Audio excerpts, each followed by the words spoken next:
अस्सलामु अलैकुम वरहमतुल्लाहि वबरकातुहू। मैं सैयद नूरुद्दीन ट्रस्ट टीवी की जानिब से आप सबका इस्तकबाल करता हूँ। देखते हैं आज की अहम खबरें। अस्सलाम वालेकुम नाज़रीन, मैं ट्रस्ट टीवी की जानिब से आवाम का इस्तकबाल करता हूँ। आज हमारे साथ नौजवान क़ायद जो एमबीटी के रोए रवां हैं, जिस तरीके से आवाम की खिदमत कर रहे हैं। प्रजा दरबार चल रहा है, तो हम खालिद साहब से जानकारी हासिल करेंगे। प्रजा दरबार ये शुरू करने में ये कैसी सोच आई साहब, और क्या है, कितने दिन से चल रहा है और कब तक चलेगा, तो बताइए आवाम को। देखिए साहब, ऐसा है कि मरहूम गाज़ी मिल्लत अलहाज मोहम्मद अमानुल्लाह खान साहब मेरे लिए वालिद ही नहीं बल्कि एक उस्ताद भी थे। तो तकरीबन उनके हाथ पे हम कई काम सीखे। तो पहले ज़माने में यह था कि कोई रुकन असम्बली, एमएलए या एमपी या कारपोरेटर किसी से अगर मिलना है तो वो बहुत मुश्किल हुआ करता था कि कोई अवाम अपने नुमाइंदे से मिलने के लिए। मरहूम गाज़ी मिल्लत एमएलए बनने के बाद में अवाम में और लीडर में जो राबता था वो इसको बिल्कुल आसान किए थे। अक्सर वो घर के चबूतरे पे बैठकर लोगों से मिला करते थे। अक्सर कि कहीं जहाँ पर भी लोग मिलते तो मैं कई बार उनको ये देखा कि गाड़ी के बानट पे रख के साइन करते थे। कभी इत्तेफाक ऐसा होता था कि घर में आप खाना खाते रहते थे, लोग आके बेल मारे तो खाना छोड़ के जाके बात करते थे। तो ये जो पहला लॉकडाउन आया, ये जो पैंडेमिक चला, ये पहला लॉकडाउन आया, उसके बाद में सेकंड लॉकडाउन आया, तो शहर में लीडरों का खात हो गया था। कारपोरेटर्स, एमएलएस, एमपीज अपने अपने फार्म हाउसों में जाके रह गए। कोई पुरसाने हाल नहीं था उनके लिए।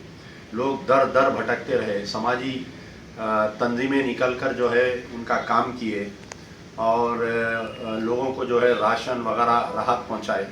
फिर अभी हम ये लॉकडाउन 1 से और ये कोविड बीमारी फेज़ 1 से संभले नहीं कि अचानक हैदराबाद में फ्लड्स आ गए।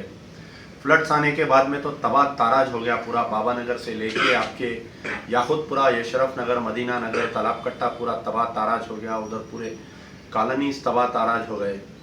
तो जभी भी कि कोई पुरसाने हाल नहीं था। गवर्नमेंट की तरफ से जो राहतकारी स्कीम्स चलाए गए वो बिल्कुल बराए नाम थे। वहाँ पर आपके जो उस्मानपुरा वो इलाके हैं अभी भी पानी में डूबे हुए हैं। तो ऐसी हम अचानक से डेली आवाम से मिलना चालू किए। तो उसको नाम दिया गया प्रजा दरबार, यानी डायरेक्ट पब्लिक आकर मेरे से मिल सकती। तो कई बार इत्तेफाक ऐसा होता है कि कोई पॉलिटिकल दफ्तर को जाते, आप किसी भी पार्टी के दफ्तर को जाइए तो वहाँ के ज़िम्मेदारों से मिलने के लिए लोग तड़पते, लेकिन वो लोग मिलते नहीं, गाड़ी में आते, गाड़ी में चले जाते। तो हम बिल्कुल सड़क पे ऑफिस के बाहर जो हमारी रोड है, वो रोड पे मैं टेबल डालकर बैठ रहा था, डायरेक्ट लोगों से बातचीत कर रहा था। तो इतना ज़्यादा रिस्पॉन्स आ गया तो हमको कुछ इंतजाम करना पड़ा, डेरा डालना पड़ा, चेयर्स डालना पड़ा। यानी एक छोटे पैमाने पे हम स्टार्ट करें, वो इतना ज़्यादा रिस्पॉन्स आया। और उसमें लाइव कर रहे थे हम प्रोग्राम को। कोई एक मजलूम आता है, उन्हें अपनी कहानी सुनाता है। अभी वो लोग मेरे प्रजा दरबार से निकल के जाते नहीं कि मेरे को फ़ोन आता है कि भाई हम फलाने की मदद करना चाह रहे हैं। जैसा कल रात का ही एक वाक़या मैं सुनाता हूँ कि एक प्रेग्नेंट लेडी जिसको बिल्कुल 1-2 दिन है ऑपरेशन के लिए, कलाई तड़प रही थी उन्हें। तो मैं उससे बात करता सो जो लाइव हुआ, वो अभी ऑटो में बैठ रही थी कहीं जाने के लिए। मुझे एक जन साहब फ़ोन करके बोले कि भाई हम इसकी पूरी बिल बन देते 3 दिन के अंदर। अल्लाह गवाह है कि आप लोग यकीन नहीं करेंगे, 3 दिन में 20 लाख रुपए साहिब खैर अफराद डाले हैं। आज के दौर में लोग मदद करने के लिए तैयार है। रास्ता बताओ बोल रहे हैं। ये जितने पुराने जो भी ज़कात माफिया था बोलिए, चंदा माफिया था बोलिए, ये लोग जो पैसे ले रहे थे अपने अपने स्टाफ पे, अपने अफराद ख़ानदान पे ख़र्चा कर रहे थे। तो एयर कंडीशन ऑफिसों में, एयर कंडीशन गाड़ियों में फिर रहे थे, लेकिन मुस्तहिकीन को पैसे नहीं पहुंच रहे थे। तो हम ये सिस्टम चालू किए कि जो भी विक्टिम है, जो भी मजबूर है, मजलूम है, तो इसमें प्रजा दरबार एक राबता है। I am a catalyst between 2 things. जो आदमी जो मजबूर है और जो पैसे देने वाला है, पैसे देने वाला भी मुतमईन हो रहा है कि मेरा पैसा सही जगह पर जा रहा है। कई लोग मुझे फ़ोन करके बोले कि भाई हम हमारे कोई रिश्तेदारों को पैसे भेजे, गरीबों में मदद करो बोल के। उन्होंने मशीना खरीद के अपने रिश्तेदारों में बांट लिए। कोई साहब बोले कि भाई हम राशन के पैकेट्स बनाकर भेजे, अपने घर में दफन कर लिए लेके जाके। तो ऐसे कई वाक़यात थे। तो हमारे कने जो है, पहले तो मैं कोई पैसे नहीं ले रहा हूँ किसी से, पूरा ऑनलाइन ट्रांजैक्शन है, जैसा हम किराया दे रहे हैं। तो अब ये लॉकडाउन 2 आने के बाद में जो है कई केसेस आ रहे हैं, 3-3 महीने 4-4 महीने के किराए बाकी है, लोग नहीं दे सक रहे हैं, मकानदार घरों पे लॉक डाल दिए। फिर हम किराए भी माफ़ कराए, जैसा 4 महीने का किराया है, मैं खुद फ़ोन करके ये बोला कि 2 महीने का किराया मैं देने के लिए राज़ी हूँ। तो मकानदार खुद, क्योंकि एक बड़ा आदमी जब बात करता है तो सामने वाले भी मुतासिर होकर वो करते। स्कूल के फीस का है, लास्ट ईयर जो है प्राइवेट स्कूल के एक साल की फ़ीस बाकी है, 30-30 हज़ार रुपये कहाँ से ला के देंगे बताइए ऑटो वाला। तो हम फ़ोन करने के बाद में फीस भी आधे माफ़ हो जा रहे हैं। खालिद साहब ये बताइए कि केसीआर जो गवर्नमेंट है, टीआरएस, वो लोग जो है कोई पैकेज का ऐलान नहीं करे आज तक, और जो है गरीब बस्तियों में जाके कुछ नहीं बांटे। इस ताल्लुक से आपके हमारी हुकूमत को क्या बताएं? देखिए, टीआरएस पार्टी को एक बेहतरीन ये है कि सिर्फ इलेक्शन कैसा जीता जा सकता है, सिर्फ इलेक्शन जीतना टीआरएस का उतनी ही जिम्मेदारी है, उतना ही उनका रोल है। इलेक्शन के बाद में आप आवाम चाहे फ्लड्स में परेशान रहिए, चाहे कोविड में परेशान रहिए, टीआरएस के हमारे चीफ मिनिस्टर साहब जो है पिछले 2 साल में 2 साल से लोग मर रहे हैं कोविड के नाम पे, ऑक्सीजन नहीं है बोल के। हाल ही में किंगकोटी में 8 लोग मर गए। आप जाके उस्मानिया हॉस्पिटल की हालत देखिए, वहाँ पर व्हीलचेयर सही नहीं है, वहाँ पर बेड सही नहीं है। लेकिन चीफ मिनिस्टर साहब कभी भी एक मरतबा भी कोविड में बाहर नहीं निकले। पहले वेव में, सेकेंड वेव में सिर्फ 2 बार बाहर निकले, एक बार वरंगल के हॉस्पिटल को गए, एक बार जो है उस्मानिया हॉस्पिटल को गए। पहले ज़माने में जो है राजा महाराजा तो भी निकल के अपनी आवाम की राय सुनते थे या किसी से मिलते थे। यहाँ पर उनके खुद चीफ मिनिस्टर के जो मेंबर ऑफ पार्लियामेंट है, एमएलए से, एमएलसी से, मिनिस्टर्स है, चेयरमैन से, मेयर है, सीएम से मिलना बोल तो 2-2, 3-3 महीने अपॉइंटमेंट नहीं मिलता। तो ये हालत है कि हमारा राजा जो है, तो ये कहावत है इंग्लिश में कि the Nero was sleeping while Rome was burning. Rome जल रहा था, डी नीरो सो रहा था, ही वॉज प्लेइंग फ्लूट बोल के कहावत है। तो हमारे सीएम सब पे सूट होती है गवर्नमेंट के लेवल पे। अब आप देखिए दूसरे स्टेट में जो है हर कैटेगरी को, ऑटो वालों को पैसे दे रहे हैं, टैक्सी ड्राइवरों को पैसे दे रहे हैं, जिनकी वालिदैन मर गए उनको पैसे दे रहे हैं, वालदा मरे तो उनको पैसे दे रहे हैं बच्चों को। आज कई लोग यतीम यसीर हो गए कोविड में, उनका कोई पुरसाने हल नहीं है, मासूम बच्चे हैं। कल ही मेरे पास एक केस आया था कि 3 लड़कियां हैं, उनके वालिद का भी इंतकाल हो गया, वालदा का भी इंतकाल हो गया कोविड में। तो कोई देखने वाला नहीं है ऐसे जनों को। कम से कम ऐसे जनों को आइडेंटिफाई करके 2 बेडरूम फ्लैट जो गवर्नमेंट की स्कीम है, ये जो फैमिलीज को उनको देना, जिसका ब्रेड अर्नर है, फीस नहीं बन सक रहे वो लोग। आज फीसों की, प्राइवेट स्कूलों की फीसों की क्या हालत है बताइए आप। 60,000 70,000 से फीस। खालिद साहब जो सूद पे जो बहुत सारे खवातीन जो है खासकर मुस्लिम जो है इतने पैसे ले रहे हैं कि 5% 10% पे ले रहे हैं, तो सालाना उनको 60% भरना पड़ा पैसा। इस ताल्लुक से जो है कमिश्नर को बोलना कि जो है आवाम की जो है जो परेशानी को दूर करने के लिए एक जो है आवाम को भी जो है रहनुमाई करना चाहिए, और हुकूमत को भी जो है, और पुलिस को भी जो बोलना चाहिए कि इंटरेस्ट रेट जो ज़्यादा है 5%, 3%, 10% तक ले रहे हैं।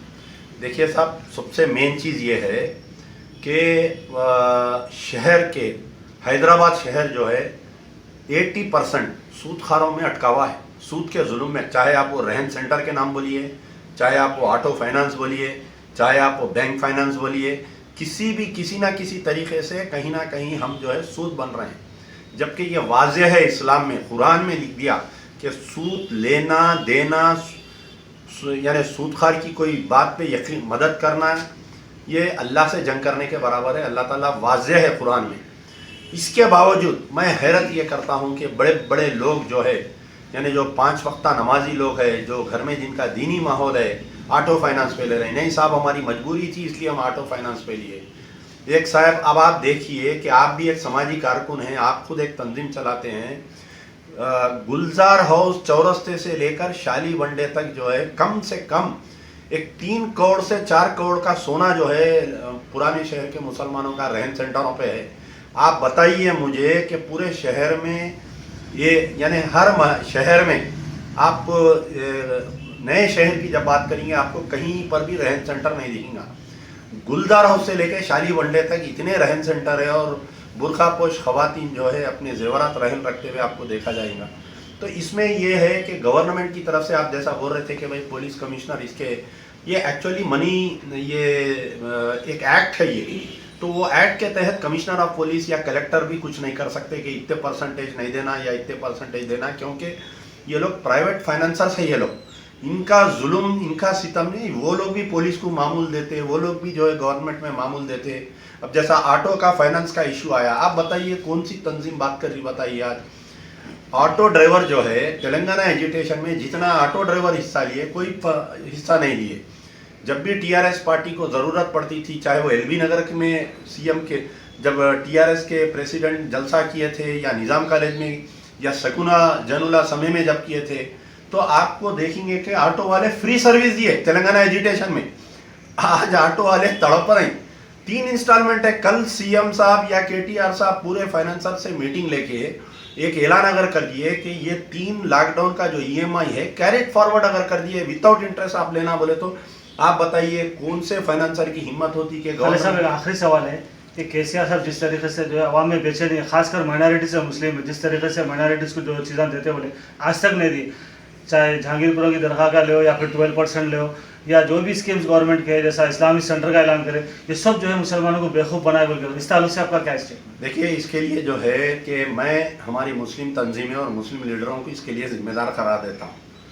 2 चीज़ है, एक तो चीफ मिनिस्टर के जो अक़लियतों से वादे, और दूसरी चीज़ जो है फ़िरका परस्ती की जो बीजेपी आरएसएस की इनकी खुरबत है, चाहे वो पीवी नरसिम्हा राव के नाम से रोड को नस्ब करना, या उसका पुतला लगाना, या उसका जो है 100 साला सेनेटरी सेलिब्रेशन मनाना, और 12% रिजर्वेशन नहीं देना, वक्त कमिश्नरेट नहीं देना, आलेर एनकाउंटर के ऊपर एनएचआरसी की रिपोर्ट के ऊपर अमल नहीं करना। ये तमाम चीज़ें कब होते हैं कि जब आपकी क़यादत कमज़ोर हो जाती है, आपकी क़यादत कमज़ोर रहने की तरफ से। अब आप देखिए, कल इलेक्शन आने दीजिए, पूरे हमारे उलमा मशाइखीन, हमारे मुस्लिम लीडर जाके फिर से तायद करते, chief minister number 1 in India, secular CM, इमाम ज़मीन, बिरयानी। बस हमारे लोगों में ये रह गया, जाके तायद करके बिरयानी खा के आ जाते। चेंज कैसा लाना खालिद बताइए? चेंज अवाम लाना, चेंज कैसा लाना बोले तो जो पोलिंग हो रही, गौर करिए आप, हैदराबाद की पोलिंग परसेंटेज आप निकाल कर देखेंगे तो सिर्फ 20% ओरिजिनल लोग वोटर्स निकल के घर से डाल रहे हैं,